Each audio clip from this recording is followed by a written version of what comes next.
Win the people's support. I'll listen to you, mocked the prince. The next day, all shouted her name. Before we begin this beautiful period romance story, tell me in the comments where you're listening from. I love knowing where you're joining me from. A pale mist hung over London that morning, thick enough to soften the sound of hooves against the cobblestones. The palace gates stood open, guarded by soldiers who looked as tired as the beggars lining the street. Inside the courtyard, carriages glittered, and silk rustled as noblemen and ladies gathered for what the newspapers had called a day of listening. The Crown, after months of unrest, had agreed to hear the people. Few believed it would change anything, but still they came. Among the crowd stood Isabel Harrow, wrapped in a faded shawl. Her hands were red from cold, her shoes muddy from the walk across Westminster Bridge. She had left her lodging before dawn, clutching the petition written in her own careful hand. Around her, the air smelled of smoke and bread she could not afford. A man beside her muttered that the king would never appear, only the prince. She said nothing. She had not come for royal spectacle. She had come for a chance to speak. A bell rang, sharp and commanding. The murmuring ceased as officials lined up the petitioners in rows.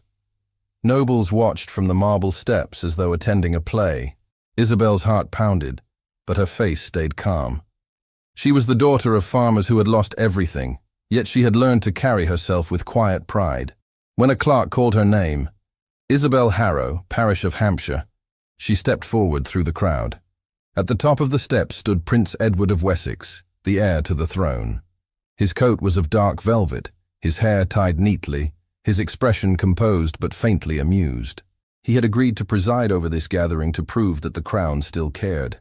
It was a performance, one he expected to end before luncheon. He leaned toward his aide and whispered, "How many are there?" The aide murmured a number, and the prince sighed. "Let us begin quickly.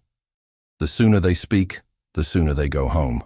One by one, the petitioners stepped forward, merchants complaining of taxes, widows begging for pensions, priests asking for repairs to their churches. The prince nodded politely, his answers smooth, practiced. Then Isabel's turn came. She climbed the steps slowly, the parchment trembling in her hands. When she reached the platform, she curtsied. Her voice, though soft, carried clearly across the courtyard. "Your Royal Highness, I speak for those who no longer have bread to eat. The land once given to our families was taken for debts we did not owe. The harvests now rot behind gates guarded by men who have never tilled the soil." A few courtiers exchanged glances. Her accent was rural, but her diction was precise. The prince raised an eyebrow. "You claim the crown has taken what belongs to you?" "Not to me, sir. To hundreds, to thousands. The decrees of seizure signed this past year have left children starving." "Those decrees," the prince replied, "were necessary for the stability of the realm." "Stability for whom?" she asked quietly. Laughter rippled through the nobles. The prince's jaw tightened, though he kept his smile. "For all, if the people obey the law. The law that feeds the few and starves the many cannot be obeyed forever," she said. The laughter grew louder, scandalized, delighted. A baroness covered her mouth in mock horror. The prince looked down at Isabel as though studying an insect. "You are bold, Miss Harrow. Do you imagine that you could do better?" "I imagine," she said, "that a ruler who has never spoken to a hungry man might listen to one." A hush fell. The prince straightened, his eyes narrowing. For a moment he saw not a peasant, but a woman unafraid of him. "Win the people's support," he said slowly, "and I shall listen to you." The courtiers burst into laughter. Even the soldiers allowed themselves a smirk. Isabel stood frozen, her cheeks burning. She wanted to speak, to defend herself, but her throat closed. Pride held her upright when her knees wished to buckle. She bowed her head, gathered her parchment, and turned away. As she walked down the steps, whispers followed her like knives. Who does she think she is? A farmer's daughter, perhaps. She spoke well. For a commoner. The humiliation was sharp, but beneath it something else stirred. His words had not destroyed her. They had challenged her. In the shadow of the palace wall, she paused. Thomas Hale, a soldier dismissed for injury, recognized her from the crowd. "You were brave to speak," he said, limping forward. "They heard you. They laughed." she answered. Sometimes laughter is how fear hides itself. She looked at him, uncertain whether he meant to comfort her or tease her. I did not come to frighten anyone. I only wanted to be heard. And you were, he said. Even the prince. She gave a faint, incredulous laugh. He will forget me before he reaches his carriage. Maybe, Thomas said, but the people won't. Some of us heard truth in what you said. She thanked him softly and walked on. The city pressed around her, vendors shouting, horses clattering, the river smelled thick in the wind. Every face seemed to mirror her shame, yet every face also reminded her why she had spoken. She reached the narrow street where she lodged and climbed the stairs to her small room. There she unfolded the parchment she had written, the one she had never been allowed to read in full. Her handwriting wavered from the cold, but the words were strong. She read them aloud to the empty room. The people ask not for charity, but for justice. Her voice steadied as she continued. If mercy cannot be found in the palace, it will rise from the fields. Her landlord knocked, reminding her that the rent was due. She promised to pay and closed the door. The window rattled with wind. Beyond it, she could see the spire of St. Martin's, where beggars huddled beneath the steps. She thought of her parents, buried in the soil they had once owned. The shame of the morning began to fade, replaced by a quiet determination. Perhaps the prince believed she would vanish like a gust of wind. He would learn that some voices, once awakened, do not fade. That evening she went to the market square, where groups of laborers warmed themselves around a fire. She greeted them with the courtesy of one who saw them as equal. "Did you hear what happened at the palace today?" she asked. They shook their heads, wary. "A woman spoke," one said. "They say she angered the prince. She only told the truth," Isabel replied. The men exchanged glances, curious. One of them asked, "Were you there?" "I was," she said. "And I saw how they laughed at the hunger of honest men." A silence followed. The crackle of fire filled the air. Then someone muttered, "If only we could speak as you do." She smiled faintly. "You can, you must. The prince believes no one listens to the poor, but he is wrong. You listen to each other. That is where change begins." Her words lingered long after she left. She walked home under the dim lamps, the sound of the city soft around her. In her chest, the humiliation began to turn into resolve. The next morning, London woke to grey rain. Inside the palace, Prince Edward broke his fast with little appetite. The memory of the girl's voice troubled him more than he wished to admit. His aide poured him tea and said, "The meeting went well, Your Highness. The crowd was satisfied." "Was it?" Edward asked, staring at the window. They were grateful to be heard. He gave a small laugh. "Grateful for mockery?" The aide hesitated. "She was insolent. She was honest," the prince said, surprising himself. "I had forgotten what honesty sounds like." His aunt, the Duchess of Clarendon, entered with the rustle of silk. "Edward, the council is ready. We must discuss the unrest in the southern counties." He rose, masking his unease. "Yes, Aunt." As they walked, the Duchess asked, "Who was that girl who dared speak against you? A farmer's daughter, I believe." "You should have had her removed and confirm their complaints about tyranny," he replied lightly. "No, Aunt.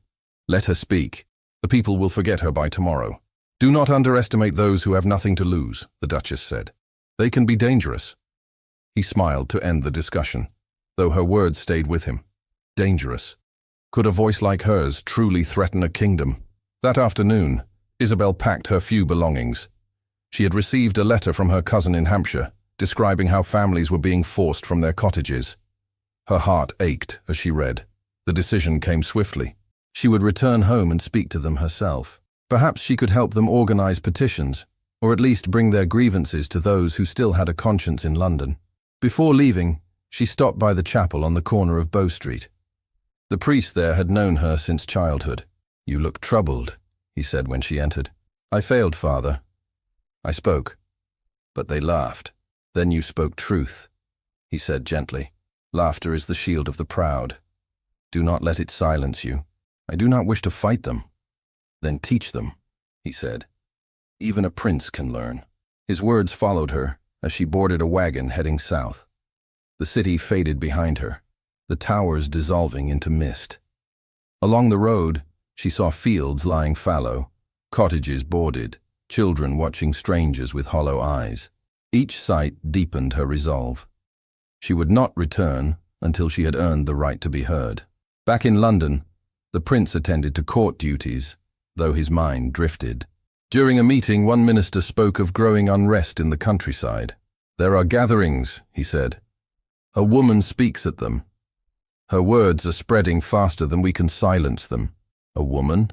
Edward asked, pretending disinterest. "They call her Isabel Harrow." He kept his tone calm. "A familiar name." "Yes, Your Highness. The same who addressed you last week." The room fell silent. The minister continued, "She has influence among the farmers. It would be wise to monitor her." Edward looked out the window at the restless city below. "Do nothing yet. Let us see what she truly wants." That night, alone in his chamber, he remembered the way she had looked at him, not with hatred, but disappointment. It was a look he had not seen before, one that made him question himself. He wondered what she was doing at that moment, and whether she still thought of the challenge he had thrown at her. Along the road south, Isabel sat beside the driver of the wagon, watching the sky darken. The wind carried the smell of smoke from distant hearths. She thought of her parents' graves and the land that no longer belonged to them. She thought of the prince's laughter. "Win the people's support," he had said. The words echoed like a dare she could not ignore. When the wagon stopped for the night at an inn, she thanked the driver and stepped down. Inside, travelers spoke of the crown's indifference and the hunger spreading through the villages. She listened quietly, then asked, "If someone were to speak for you, would you listen?" An old man by the fire looked up. "Speak what?"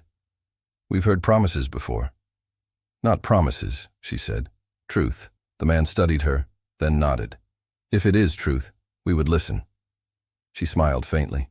"Then perhaps it is time someone spoke." By the time she reached Hampshire 2 days later, word of her had begun to move ahead of her like wind before a storm. The farmers who remembered her father greeted her with cautious respect. They told her of the fields sold to noblemen, the barns emptied, the debts called in with cruelty. She listened to every story, her anger tempered by patience. She spoke little, but when she did, her words gave hope. That evening, as she walked through the ruined orchard of her childhood, she looked up at the cold stars and whispered, "You will hear us, Your Highness. One day, you will listen." In London, the prince stood by his window, gazing at the fog that rolled over the Thames. His aide approached. "The woman you mocked," he said hesitantly. "She has gone south. Some say she is stirring the villages." The prince did not turn. "Let her stir them. Perhaps they need it." "Shall I send word to the magistrates?" "No," the prince said quietly. "For now, we watch." He remained there long after his aide had gone, the sound of the city fading beneath the hum of the river. At last he whispered to himself, "She will not succeed. Yet why do I hope she does?" The first morning in Hampshire broke with a grey sky and a thin fog that rolled over the empty fields. Isabel woke in the small room her cousin had given her, listening to the quiet of a village that no longer stirred with life. Where she remembered children's laughter and the rhythm of carts on the road, there was now only silence. She wrapped her shawl tighter and went outside. The air smelled of damp earth and neglect. Her cousin, a thin woman named Margaret, met her by the well. "You've returned to see ruins," she said softly. "The land was sold. The men who stayed now work for pennies on what once was theirs." Isabel nodded. "Then we must remind them it was once theirs." Margaret sighed. "You think words can mend hunger? They can awaken dignity," Isabel said. "That is where change begins." She spent the day walking from house to house, greeting people who remembered her as a child. Many were reluctant to speak. Some closed their doors politely, afraid of attracting notice from the magistrate. But a few listened. They told her about families driven to London to beg, about the taxes that rose as wages fell. She took notes, each story fueling her resolve. At dusk, she went to the old church. The roof leaked and ivy crawled across the stones, but the benches still stood. She lit a small candle and waited. Slowly, figures appeared at the door. Women holding children, old men leaning on sticks. young laborers with tired faces. They filled the pews without a word. "I did not come to complain," Isabel began. "I came to remember. Once we worked this land with pride. Now it is taken, and we are told to be grateful for the crumbs that fall. But I tell you this, our silence feeds their power." The people exchanged uneasy glances. One man said, "If we speak, they'll call it rebellion." "It is not rebellion to speak the truth," Isabel said. "It is courage." An old widow rose. "And what good will courage do against a noble's seal?" "None," Isabel admitted, "unless courage spreads. If each of you speaks to one neighbor, and that neighbor to another, the truth will move faster than any decree." Her words hung in the air like a spark in dry grass. The people murmured, some uncertain, some inspired. By the time she finished, they left in silence, but their eyes were no longer lifeless. The next morning, Margaret told her that 3 villagers had gone to speak to others in nearby hamlets. Isabel smiled. "It begins." Within weeks, her gatherings grew. They met in barns, in fields, by riverbanks. She never raised her voice, but her calm conviction gave her words weight. Even those who feared punishment came to listen. They called her the woman with the steady eyes. She taught them to write petitions, to sign their names with pride. One evening, a group of young men brought an injured soldier to her, a man limping on one leg, his coat torn. It was Thomas Hale. He greeted her with a weary smile. "You remember me, Miss Harrow? The soldier from the courtyard." "I remember," she said, helping him sit.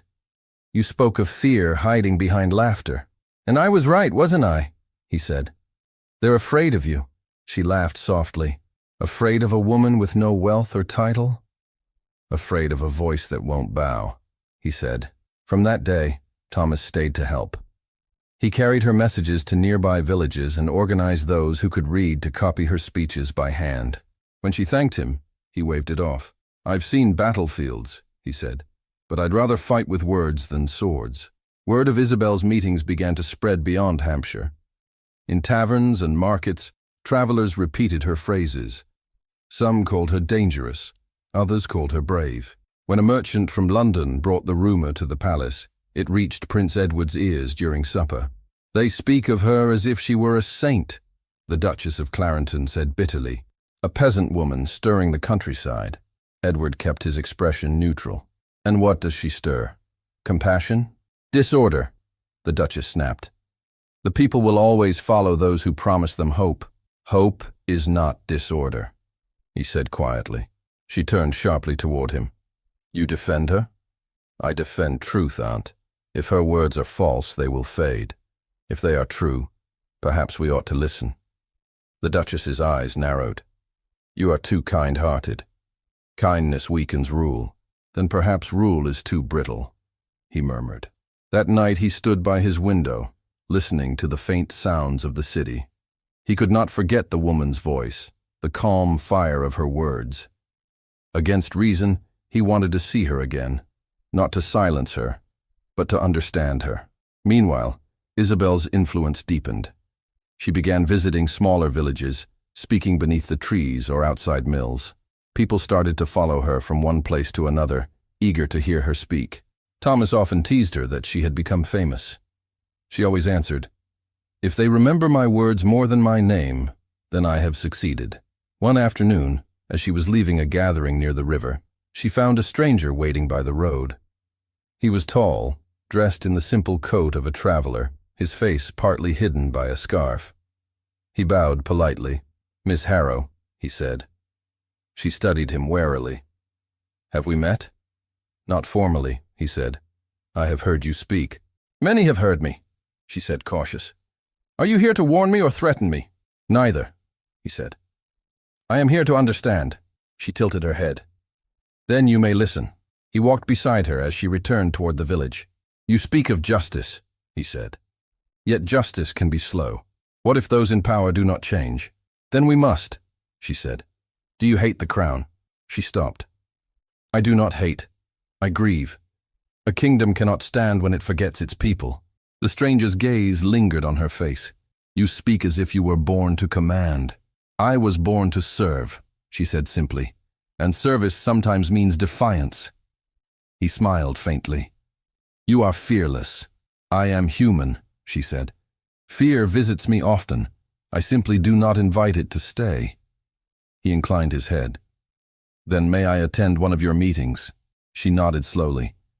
You may if you stand with the listeners, not above them. That evening, the stranger watched as she spoke to a gathering of farmers. Her words were calm, but stirring.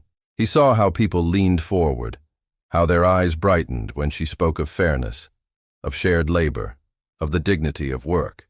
There was no rebellion in her tone, only truth. He felt a strange warmth in his chest, admiration mixed with shame. Afterward, when the crowd dispersed, she turned to him.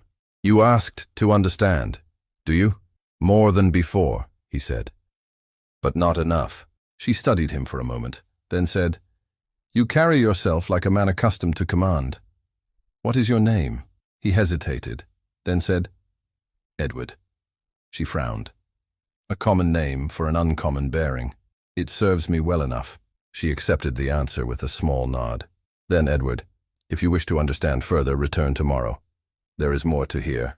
He bowed again. If you permit it, I will. When he left, Thomas approached her. Who was that man? A listener, she said. His boots were not made for fields, Thomas said. He is no farmer. Perhaps not, she said. But even nobles may need to listen. The next day, the stranger returned. He helped carry benches for the gathering, speaking little. He listened as she read letters from villagers asking for fairness in taxes and fair pay for laborers. When she spoke of compassion as strength, his eyes lowered. After the meeting, he told her quietly, If those who rule heard you, they would change their hearts. Then why do they not hear? She asked. Perhaps they have never been spoken to with such honesty, he said. In the following days, he continued to appear. The villagers accepted him as one of Isabel's helpers. He never revealed who he truly was, though Thomas grew more suspicious. One evening, as the prince helped distribute bread to children, Thomas pulled him aside. You listen too closely for a traveler, he said. Who are you? Edward met his gaze calmly. A man who once laughed at things he did not understand. Thomas frowned but said no more. He had seen enough of suffering to judge a man by actions, not clothes. Soon after, the Duchess's spies brought word to London. The woman Isabel Harrow gathers crowds, one reported, and your Highness's nephew has been seen among them. The Duchess's face darkened. Send word to the magistrate. She is to be questioned for sedition. If my nephew stands in her defense, remind him that compassion cannot rule a nation. The order traveled quickly. By the time Edward received the summons from the palace, Isabel's name had already reached the courts. He realized what danger she faced. That night he went to her cottage where she sat writing by lamplight. She looked up in surprise. Edward, I did not expect you. He closed the door softly. You are in danger. The magistrate has been ordered to bring you to London. She set down her pen. For what crime? For speaking. She smiled faintly. Then I am guilty. You do not understand, he said. They will twist your words. They will call it rebellion. I have called for no rebellion, she said. Only justice. They will not care. She met his gaze. Then perhaps the truth will make them care. He stepped closer, lowering his voice. You must leave. I can help you escape. I will not run, she said. If I flee, they win. If I stand, they must listen. He looked at her in disbelief. You would risk everything for words? I would risk everything for meaning, she said quietly. He wanted to argue, but her calm silenced him. At last he said, If you will not flee, then I will not abandon you. She shook her head. You cannot help me without revealing who you are. Then let it be revealed. No, she said. If they know, they will punish you too. He smiled sadly. Perhaps I deserve it. Before she could answer, there was a knock at the door. Thomas entered hurriedly, his face pale. Riders are coming from the town. Soldiers. They say the magistrate wants her taken tonight. Isabel rose. Then it begins. Edward turned to Thomas. Hide her, I'll delay them." "Who are you to command?" Thomas demanded. Edward hesitated, then said quietly, "A man who has already caused her enough harm." Thomas stared, understanding dawning. "You," he said. "You're the prince." Edward did not deny it. "There is no time. Go." Thomas looked at Isabel, then at the prince. "If this is a trap—" "It is not," Edward said. "I swear it."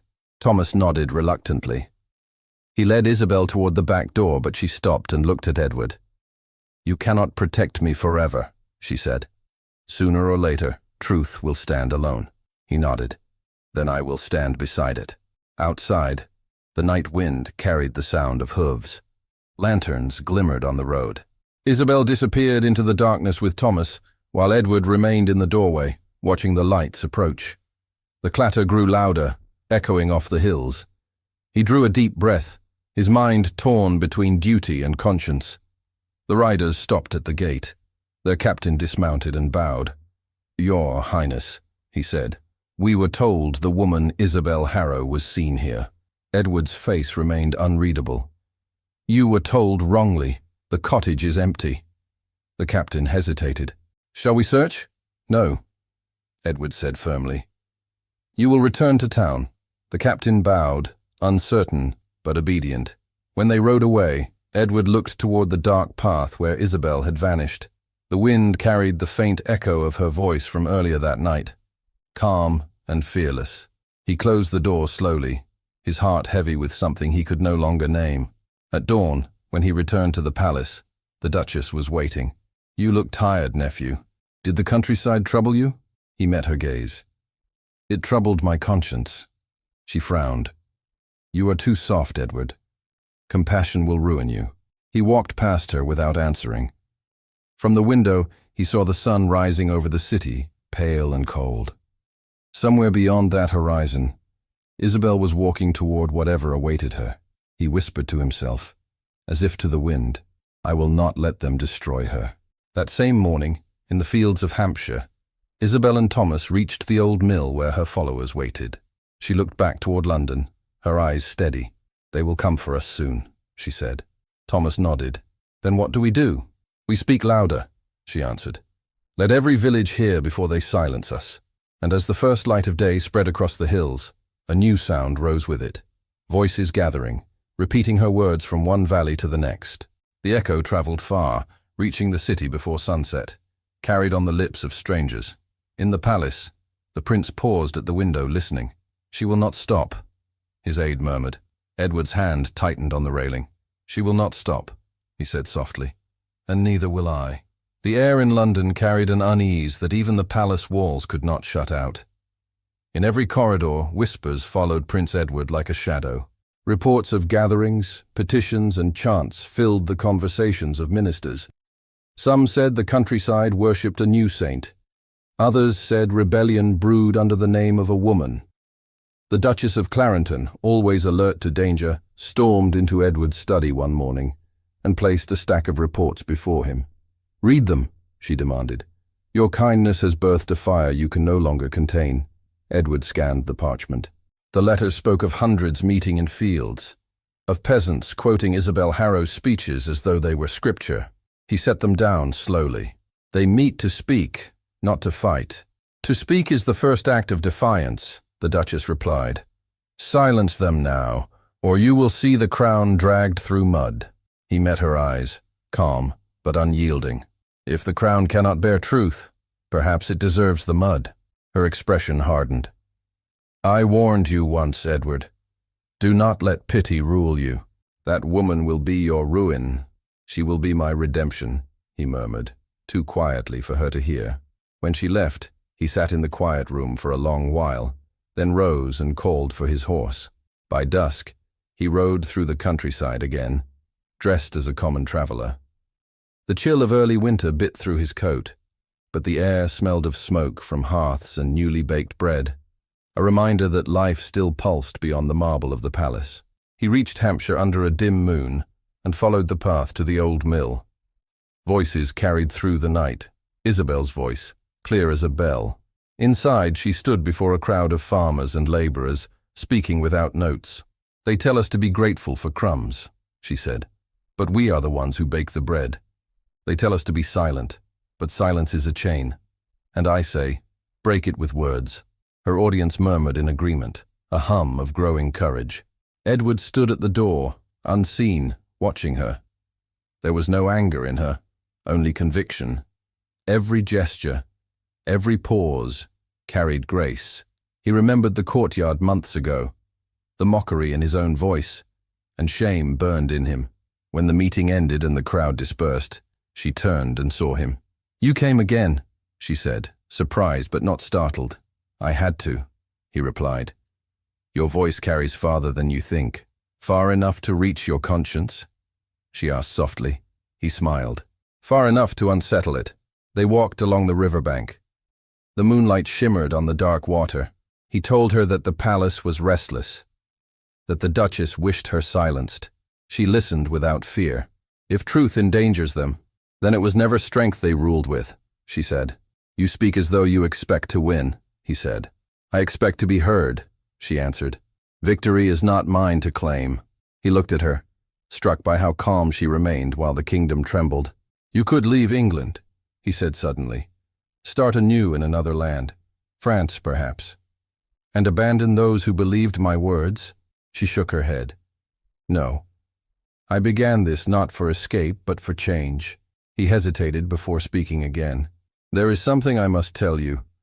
The decrees that destroyed your village, one bears my name, but the signature was forged." Her eyes widened. "Forged?"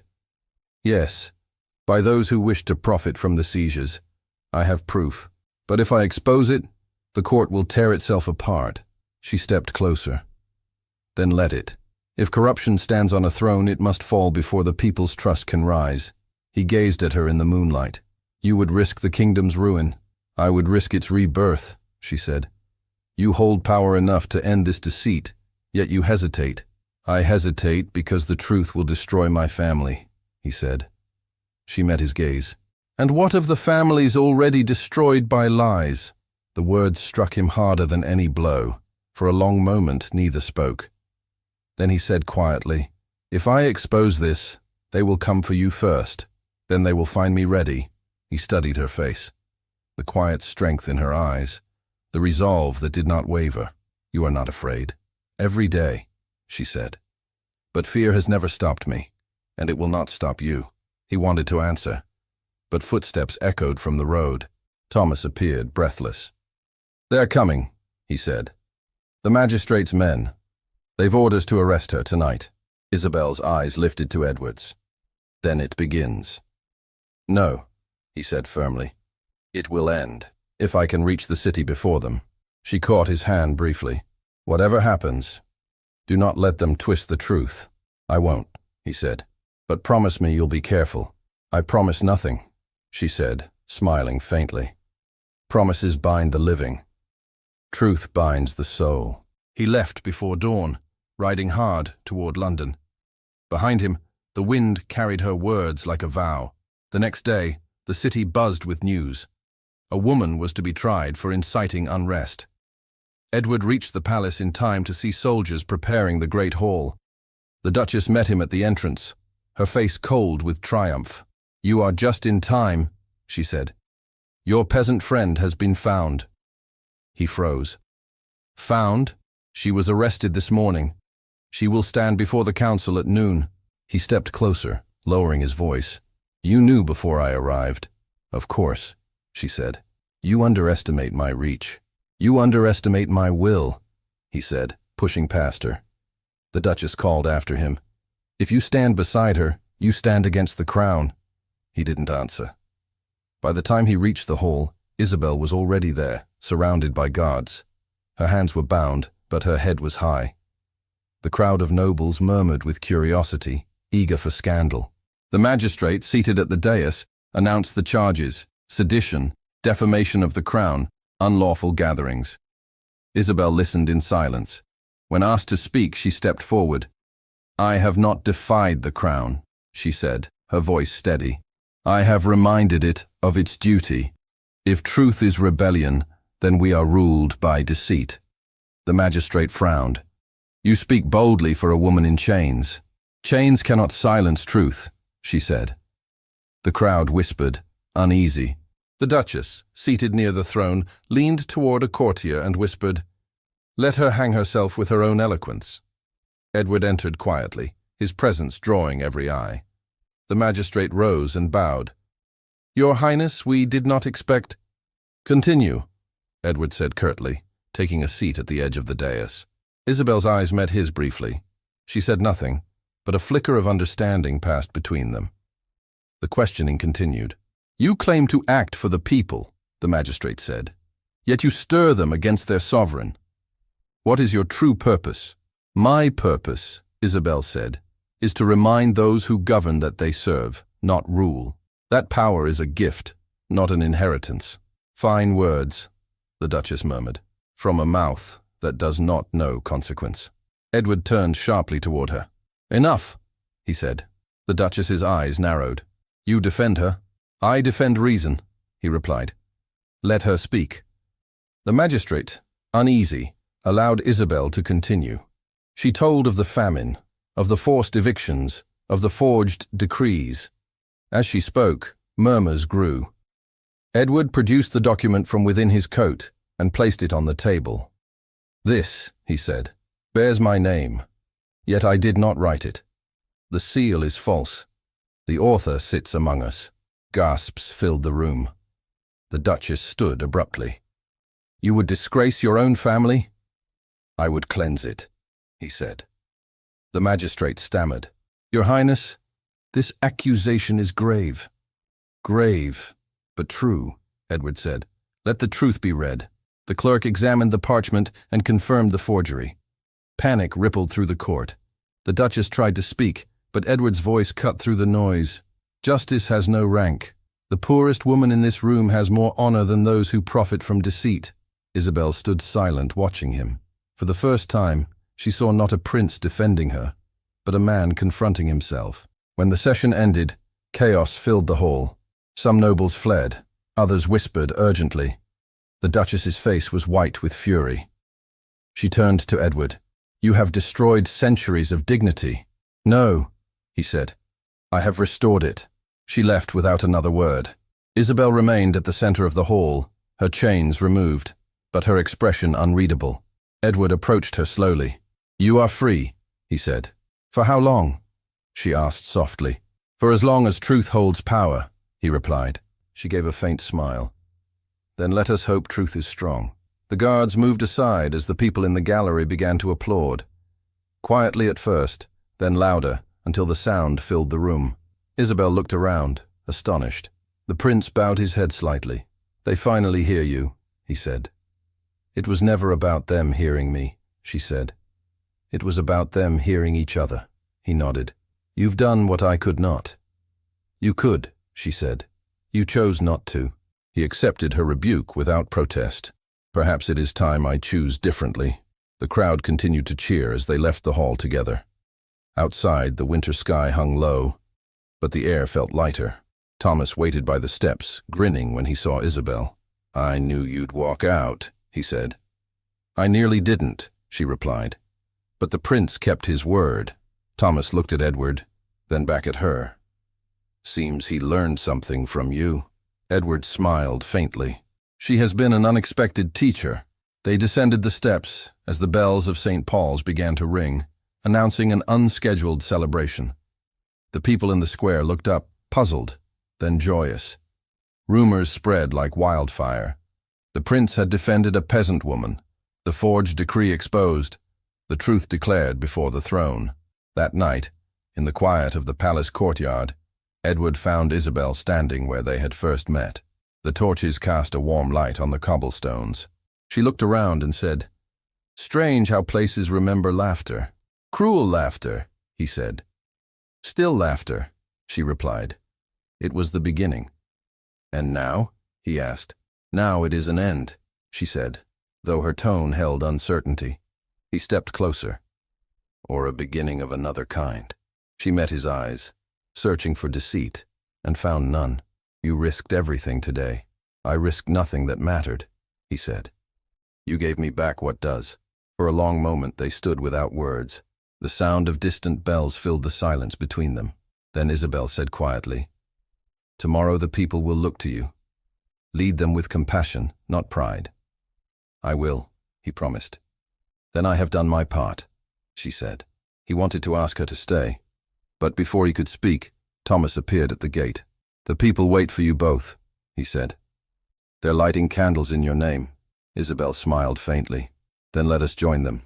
As they walked toward the square, the torches flickered against the dark sky. The crowd parted to let them pass. Edward looked at her beside him and realized the laughter that had once shamed her had become the echo of his own awakening. From a balcony above, the Duchess watched, her face pale as marble. She turned to her attendant and whispered, "If the people follow her now, the crown is no longer ours." The attendant hesitated. "Shall I prepare your carriage, Your Grace?" She stared at the square where torches blazed in the cold air. "No," she said slowly. "Not yet. The fire must burn higher before it can be smothered." Below, the crowd's chant rose in waves, Isabel's name rolling through the streets. The prince looked up, hearing it spread beyond the square, beyond the palace walls, a sound too vast to be contained. The Duchess stepped back into shadow and said to herself, almost with awe, "She has turned the kingdom's heart against its throne." The morning after the trial dawned with a stillness that seemed almost unreal. The city, usually noisy at sunrise, held its breath. Bells rang faintly over the river, not in alarm, but in wonder. London had seen power before, but never truth spoken so boldly. In the great hall of the palace, the air still carried the echo of Isabel Harrow's voice. The nobles who had mocked her now whispered her name with a mixture of fear and admiration. Prince Edward stood by the tall windows, watching the first light reach the rooftops. He had not slept. Every hour since the trial replayed in his mind, her calm defiance, the gasps of the court, the Duchess's fury. When Thomas entered quietly, the prince turned. "She's safe," Thomas said. "The guards have left her cottage. No one dares touch her now." Edward nodded. "And the Duchess?" "Gone to her estate outside London. They say she plans to leave the country." "Not yet," Edward said. "She will wait to see if I survive the storm." Thomas gave a tired smile. "Seems the storm has changed direction." The prince looked back at the window. "No, it's only begun." He went to the council chamber later that morning. Ministers rose as he entered, their faces pale. "Your Highness," one began carefully, "the people celebrate last night's verdict. They cheer your name in the streets." "They cheer hers," Edward said, "and rightly so." "The woman spoke bravely, but she exposed the weaknesses of the crown," another said. "Reform may be necessary, but too much mercy invites chaos." "Then let it," Edward answered. "If mercy causes unrest, it means we've forgotten what mercy is." The ministers exchanged nervous looks. The prince's tone left no room for argument. He dismissed them with a brief order. "Prepare decrees to restore the seized lands and reduce the grain tax. The people will have bread again." When the chamber emptied, he remained alone, thinking not of power, but of her face when the chains were removed. He wondered if she knew how much she had changed him. That afternoon, Isabel walked through the same square where she had once been a stranger. Now the same people who had turned away greeted her with gratitude. Children ran beside her, calling her name, and old women blessed her as she passed. She smiled at them all, though her heart felt heavy. It was not victory she sought. It was peace. At the edge of the square, she saw Edward waiting near the fountain. His cloak was plain, his expression unreadable. When he saw her, he bowed. Not as a prince, but as a man. "You shouldn't be here," she said softly. "The court still watches you. Let them watch," he replied. "I owe you a debt I cannot pay." "No," she said. "You owed your people the truth. You paid it." He hesitated. "And you? What will you do now?" "I will return to Hampshire," she said. "The work is there. The people need guidance." He stepped closer. "And what of me?" She looked up at him. "You are the prince. They need you too." "I meant," he said quietly. "What do I mean to you?" Her breath caught for a moment. You were my adversary, then my ally. Perhaps now, my hope. He smiled faintly. That is more than I deserve. A messenger interrupted, bowing deeply. Your Highness, the council requests your presence. There is unrest among the nobles. Edward nodded. Tell them I will come. When the man left, he turned back to Isabel. They will resist the reforms. They will try to undo everything. Then stand firm, she said. They cannot undo truth. He reached for her hand but stopped himself. When this is over, when the kingdom is whole again, will you stand beside me? Her eyes softened. If the kingdom is ever whole, there will be no need for crowns. He wanted to argue, but her calm silenced him. Then promise me one thing. Whatever happens next, you will not lose faith in me.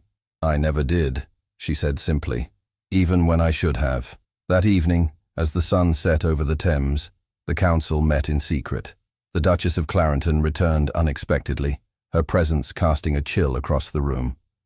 You think you can rule with pity? She said to Edward. You disgrace your ancestors. I honor them by learning from their mistakes, he replied. Your reforms will destroy us, she warned. The nobles will revolt. Then let them, he said again. England has survived wars and plagues. It will survive honesty. The Duchess studied him, her face pale with fury. That woman has bewitched you. She reminded me I have a heart, he said. I intend to use it. The room fell silent. She rose slowly. Then may your heart bear the weight of a broken crown. She swept from the chamber, her footsteps echoing like judgment.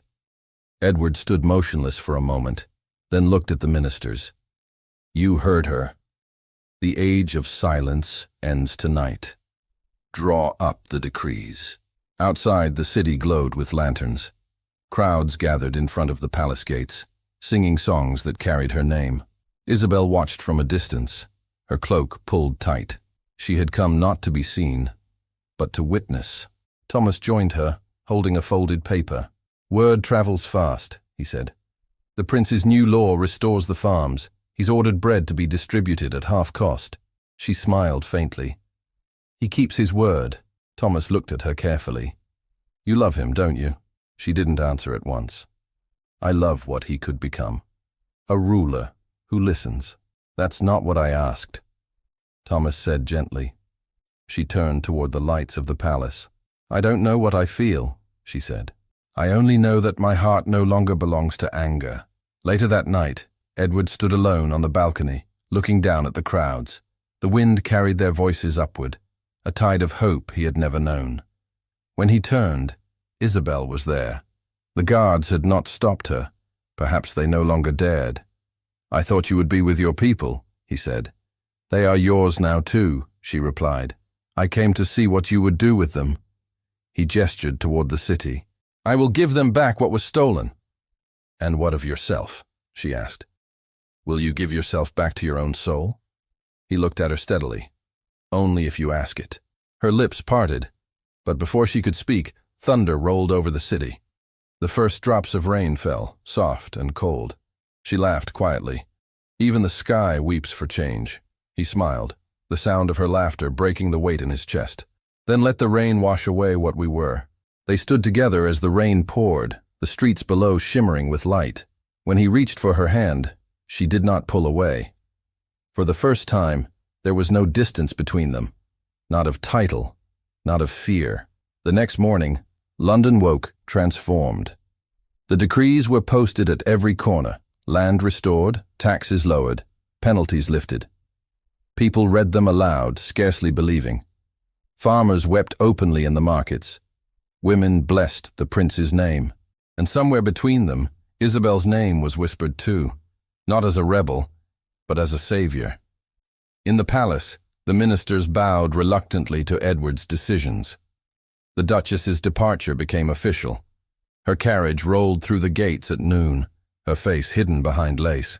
As she passed the cheering crowds, she said to her coachman, "Let them have their joy. It will fade." But even she knew her words sounded hollow. By afternoon, Edward called Isabel to the palace gardens.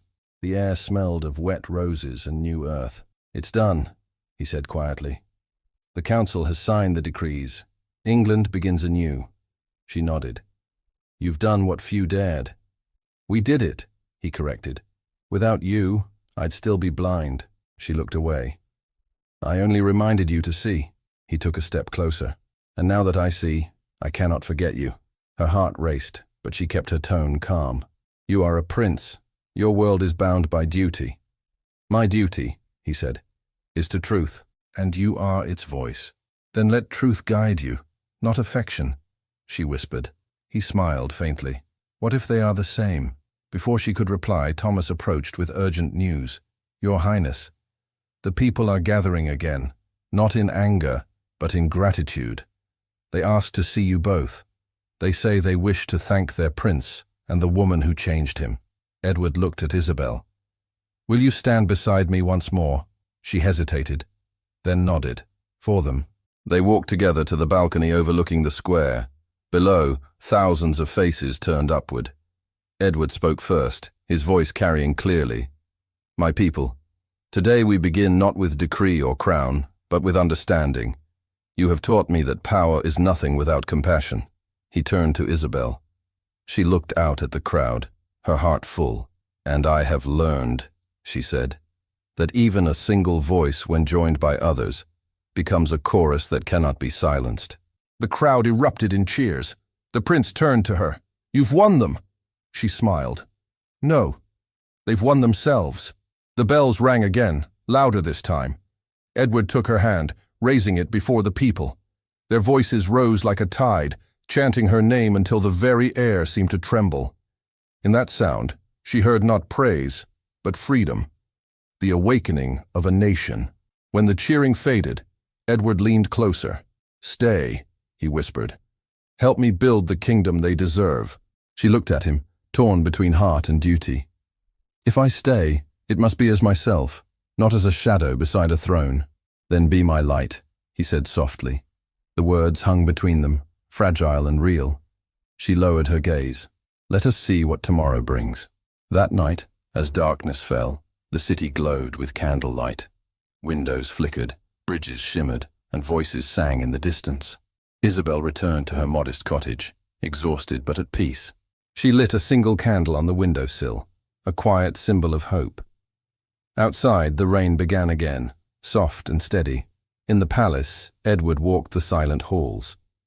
Every portrait of his ancestors seemed to watch him with judgment and curiosity. He paused before the window overlooking the city and saw her candle burning faintly in the distance. It was the smallest light in London, yet the only one he noticed. Thomas entered quietly behind him. The people rest easy tonight, Your Highness. You've done what they never thought possible. Edward nodded. It wasn't me. Maybe not, Thomas said. But they'll remember you both. Edward smiled faintly. Then let them remember her first. The clock struck midnight. For the first time in years, the prince felt the weight of his crown lift. He stood by the window until dawn, watching the single flame that did not fade. When the sun finally rose, its light touched the palace and the cottages alike, making no distinction between prince and peasant. The city stirred, and somewhere a voice began to sing a simple melody that others joined until it filled the morning air. Edward turned from the window and said softly, as if speaking to the wind, Tomorrow begins now. Morning light broke over the city like a quiet blessing. The air was cool, and the bells of St. Paul's rang a melody that carried through every street and alley. For the first time in years, London felt at peace. Market stalls opened early, laughter replaced complaints, and bread, fresh and plentiful, was sold without guards watching over it. The reforms had taken effect. The people had food, hope, and faith again. Isabel woke to the sound of those bells. Her small cottage stood near the edge of the city, where the river curved like a ribbon of silver. The windows glowed with morning sun, and on the table beside her lay a letter sealed with the royal crest. She had not opened it. For 3 days it had waited there, untouched, because she knew what it said. Thomas entered, carrying a basket of fruit. The city is singing again, he said. The prince's decrees have reached even the outer parishes. They say your name in the same breath as his. She smiled faintly. That is not why we spoke. I know, he said, placing the basket down. But they see you both as the heart of this new England. He will want you beside him." She looked at the letter. "He already asked. The night of the decrees. I told him I would think on it." Thomas leaned against the table. "And have you?" She touched the letter but did not break the seal. "He was a prince who learned to listen. I was a woman who learned to forgive. Perhaps that is enough." "Forgiveness is not farewell," Thomas said gently. "Go to him, Isabel. The people will understand." Before she could answer, the sound of hooves echoed outside. A carriage stopped before the cottage. Through the window, she saw royal guards waiting with banners of white and gold. Her heart quickened. Thomas smiled knowingly. "Seems the prince has grown impatient." The door opened, and a familiar voice spoke. "You told me to lead with compassion, Miss Harrow. I thought it best to begin with honesty." She turned. Prince Edward stood there, dressed not in velvet or gold, but in a simple dark coat. He looked older, calmer, his eyes brighter than she remembered. "You should not have come," she said softly. "I could not wait another day," he replied. "I have waited long enough for everything else." She tried to find words, but none came. He stepped forward. "London rejoices, but I cannot rejoice without you. Every change we made began with your courage. Every step I take now bears your shadow, and still, you keep your distance." "I am no longer a part of your world," she said. "You are a prince. You are the voice that taught me to be human," he said, interrupting her. "Without you, I would still be deaf to my own heart." The silence that followed was tender and fragile. Outside, the people's songs carried faintly through the air, a melody that felt like memory. Isabel drew a slow breath. "The kingdom needs you. I will not be the reason it falters." "The kingdom stands because of you," he said, "and it will not falter if you stand beside me." Thomas, sensing what must be private, bowed and slipped outside, closing the door quietly. Edward stepped closer until only a breath separated them. "You once told me that power should serve. Let me serve this kingdom with you. Not as ruler and subject, but as two who believe in the same truth." She looked at him, her eyes shining with unshed tears. "You speak of truth, yet the world will never accept me as your equal." "Then let the world learn," he said. "They learned to listen to you. They can learn to honor you." Her voice trembled.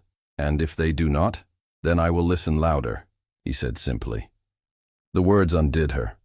All the restraint she had held for months broke like ice under sunlight. She reached for his hand. "You cannot know what this means," he smiled. "Then tell me." She did not answer. Instead, she let silence speak for her. Their joined hands said more than words could. The same man who had once mocked her now stood humbled, and the same woman who had once bowed her head now lifted it without fear. Later, they walked together through the streets. People stopped and bowed, not because of his title, but because of what they represented. Change that had come without blood, hope that had risen from humiliation. Isabel spoke to vendors, to mothers, to children who ran beside her carriage. Edward watched her, realizing that every gesture she made carried warmth he could never command. At the gates of the palace, the guards saluted. The Duchess's banners were gone, replaced with white lilies tied to the ironwork. Edward offered Isabel his arm. "This time," he said, "you will not walk these steps alone." She hesitated, remembering the courtyard where laughter once cut her to the bone. The memory flickered through her mind, his cruel smile, the jeers of the courtiers, her own trembling voice. But now the courtyard was filled not with mockery, but with cheers. The same nobles who had laughed now applauded as she passed. Edward leaned closer. "Do you see, Isabel? You did win the people's support, and I listened." She smiled through tears. "You listened with your soul." Inside the hall, musicians played softly. The ministers bowed low, their arrogance replaced by reverence. A ceremony had been prepared, though she had not been told. At the center stood a small table bearing 2 golden rings. "What is this?" she whispered. Edward turned to her. "The council insisted on a symbol of unity between ruler and people. I insisted it be real. Isabel Harrow, will you stand beside me? Not as servant, not as subject, but as my companion, my heart, my equal. Her breath caught. The hall fell silent. She looked at him, then at the gathered faces, then back again. Do you mean this, Edward? Before all who would judge you? Especially before them, he said. Let them see what love looks like when it bows to no title. The hall waited. The silence stretched until she smiled, radiant and certain. Then yes, I will stand beside you. A murmur swept through the room, turning into applause. The bells outside began to ring again, louder than before.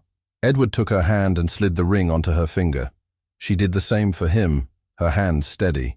The court, once cruel, now wept openly. Thomas, standing among the guests, whispered to himself, "She has done it. She has changed them all." After the vows, they stepped out onto the palace balcony. Below, the entire city filled the square. Merchants, farmers, children, soldiers, all looking up. The moment was like sunlight after endless rain. Edward raised his voice. "My people, today you see not a prince and a peasant, but two hearts, joined by truth. Let this day remind us that compassion, once spoken, can heal a kingdom." The crowd roared in approval. Isabel stepped forward, her voice clear. "We began with hunger and silence. Let us end with hope and song." From somewhere in the crowd, music began. A simple tune carried by fiddles and flutes. The melody spread until thousands of voices joined in. Edward turned to her. "Do you hear them? They sing not for me," she said. "They sing for themselves." "Then let us listen," he said. They stood together, their hands entwined, as the voices rose higher and higher, echoing through every street and tower. For that moment, London belonged to no class, no title, only to unity. When the music faded, Edward leaned close. "Do you remember the words I once said to you? Win the people's support, and I shall listen." She laughed softly. "I remember. Well," he said. "You won them, Isabel. And now I will listen for the rest of my life." Tears glimmered in her eyes, but her smile was bright. "Then let our life be the answer." He kissed her hand, then her forehead, with reverence more than passion, though the warmth between them made her heart tremble. "No more distance," he said. "No more silence." She nodded. "Only truth." That evening, the palace gardens glowed with lanterns. The people were invited to celebrate with the royal household, an unheard-of gesture that filled the night with laughter and song. Farmers danced beside courtiers. Children chased each other through the lawns. Isabel walked among them, speaking to all as if she were one of them, which she was. Edward watched her from the steps, his heart full. Thomas approached him, grinning. "You've done it, Your Highness. You've married England herself." Edward laughed. "Then may she never leave me." As night deepened, Isabel joined him on the steps. "You look tired," she teased. "Happy men do not tire," he said. "They dream while awake," she smiled. "Then dream with me." He took her hand and led her through the garden. The guests parted as they passed. Under the great oak tree, where the lanterns swayed gently in the breeze, he stopped. "This is where I first realized I loved you," he said. "The night I thought I was losing you." "I never left," she whispered. "You only had to open your heart." He brushed a loose strand of hair from her face. "I will spend my life keeping it open." The world around them softened to murmurs and music. The stars reflected in the small lake nearby. She leaned into him, feeling his breath steady against her hair. "Edward," she said quietly, "if I could speak to that girl who once stood before you in the courtyard, I would tell her not to bow." He smiled. "And what would she tell me?" "To listen," she said. He laughed under his breath. Then we both learned our lesson. They fell silent again, content in the closeness that needed no words. The garden lights shimmered, and the scent of jasmine drifted through the air. As the night reached its quietest hour, a soft wind stirred the leaves, carrying the faint echo of distant cheers. London still celebrated, but within the palace grounds there was only stillness, the peace of two souls that had finally found each other. Edward lifted her hand to his heart. "You once gave me courage without knowing it. Now let me give you promise." What promise? She asked. That I will never forget who taught me to be worthy of love. Her eyes glistened. And I will never forget the prince who learned to be kind. He drew her close, their foreheads touching, their hearts steady and free. We began in humiliation, he said, his voice low, and end in grace. She smiled. No, Edward. We begin now. At that he kissed her, not as a prince claiming a prize, but as a man finally at peace. Around them the lanterns flickered, and somewhere in the city below a new dawn began to rise. And in that dawn, a single name echoed through every street, not shouted in defiance, but spoken with love. Isabel. Thank you so much for listening to this story all the way to the end. We hope it moved you as much as it moved us while telling it. We'd love to hear your thoughts. Leave us a comment telling us where you're listening from and what you liked the most. Rate this story from 0 to 10. What score would you give it? If you enjoyed this story, don't forget to subscribe to the channel and leave a like as a show of support. That really motivates us to keep creating and sharing more stories full of emotion and life lessons. And before we go, we want to remind you that an exciting and heartwarming story recommendation will appear on the final screen. If you'd like to enjoy it, just click on the video. Thank you once again for being here, and we'll see you in the next story.